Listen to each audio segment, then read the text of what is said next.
The people of Owo, Ondo State and the Catholic Church have been thrown into mourning as victims of the deadly attack on St. Francis Catholic Church are laid to rest today. This comes 11 days after 40 worshippers of St. Francis Catholic Church in Owo, Ondo State, southwest Nigeria, lost their lives in a gruesome attack by gunmen wielding deadly weapons and explosives. The funeral mass began by 9 a.m. at Midas Resort and Hotels in Owo and had in attendance Ondo State Governor Rotimi Akeredolu and the former governor of the state, Olusegun Mimiko. The Ondo State Governor Rotimi Akeredolu, who admitted the failure of the government to secure the lives and properties of Nigerians, expressed optimism of triumph over the killers. Details in this report. It's a sad day for the people of Owo and the Catholic Church of Nigeria. By 9 a.m. Friday morning, more than 20 caskets had arrived at the location of the funeral mass, where for more than 3 hours, the clergymen from the Catholic Church performed the required mass in honor of the victims.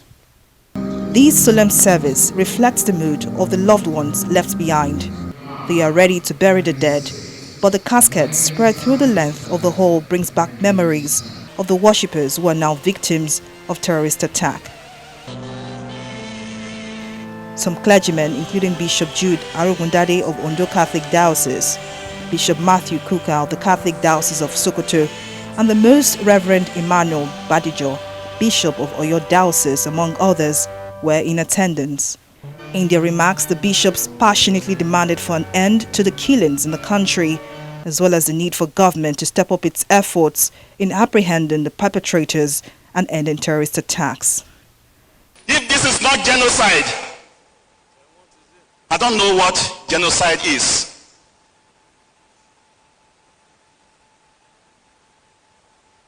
I know they have promised us, we will find the killers, we will do this, all these empty promises. What is this? Why are people have no shame? This country, you don't have shame anymore. You just talk. You don't match your talk with words. So my dear brothers and sisters, you didn't fail. Your country failed you, of course. And we know the leaders that failed us.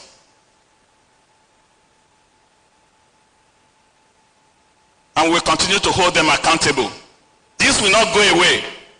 In particular, the Most Reverend Emmanuel Badijo, Bishop of Oyo Diocese, urged Nigerians to exercise their franchise by electing leaders who would solve the nation's problems. Let us all perform our civic duties with honesty and sincerity. In reality, we all need 2 PVCs to be good citizens and truly God children. The permanent voters card, we all know that. Get it for voting during the elections. But you also need what I call the positive verifiable character. It's a PVC too. The positive verifiable character is what guarantees integrity in you, trustworthiness, empathy, and accountability. All part of good character that qualifies you for good citizenship here and for heaven. Let us all work hard for both the permanent voters card and the positive verifiable character.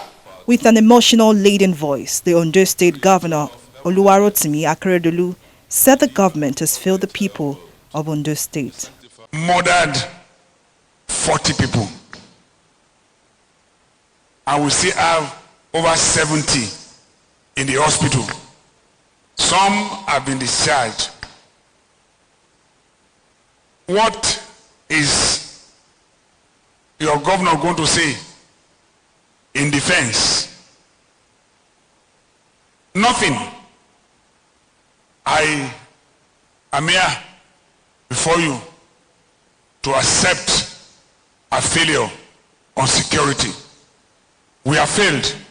We have failed.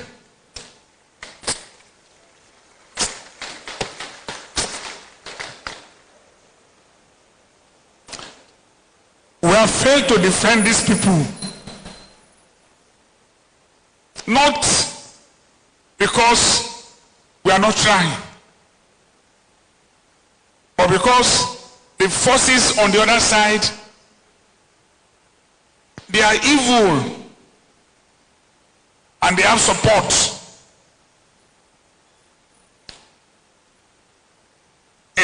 A few times, these forces of evil will triumph over us, but that triumph cannot be forever. It will not be forever.